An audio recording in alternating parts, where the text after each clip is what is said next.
တရားနာတာဟာလည်းပဲသင်ယူခြင်းပဲတရားနာပြီဆိုတဲ့အခါမှာအာယုစိုက်ပြီးနာဖို့လိုတယ်သင်ယူတာဟာစာအုပ်နဲ့သင်မှသင်တာပြောတာမဟုတ်ဘူးတရားနာတဲ့အခါမှာတေချာစူးစိုက်နာပြီးဘာလို့အောင်မှတ်သားရအောင်ဒါကြောင့်စာပေကျမ်းကမှာဘယ်လောက်ထိဆိုထားတော့ဆိုပညာပုပ္ပင်ကမာယတတိယပြစ္ဆနဝါဒရဏသမထတာကိုယ့်ရင်ထဲမှာအစွမ်းတတ္တိနှစ်ခုရှိတယ်လူတိုင်းမှာခဏတရားပွဲလာတဲ့လူတိုင်းရဲ့ရင်ထဲမှာအရေးချင်းနှစ်ခုရှိပြီးသားပဲအဲ့ဒီနှစ်ခုကိုသုံးချရနော်ရေးချင်းတွေအများကြီးပေါ့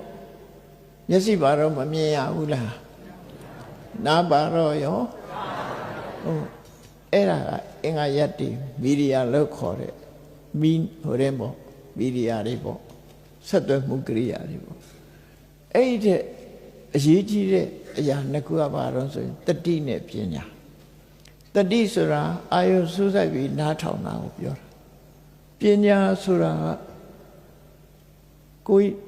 နားထောင်ထားတဲ့စကားအလုံးရသော်ဗျာဟောတဲ့တရားရဲ့အနှစ်သာရကိုကိုယ်တိုင်ခန္ဓာကိုယ်နဲ့ဘဝအတွေ့အကြုံနဲ့ဆက်ဟပ်ပြီးတော့ဟုတ်တယ်မဟုတ်ဘူးသိတဲ့အသိပညာလို့ပြောတာเนาะအဲ့တော့တရားနာပြီးဆိုတဲ့အခါမှာတတိပညာပုပ္ပင်ကမာယတတိယပညာဥဆောင်တဲ့တတိနဲ့ပြစ္ဆနဝါဒရဏသမထတာစကလုံးနဲ့အကြောင်းအရာတွေကိုမှတ်မိအောင်ကြိုးစားရမယ်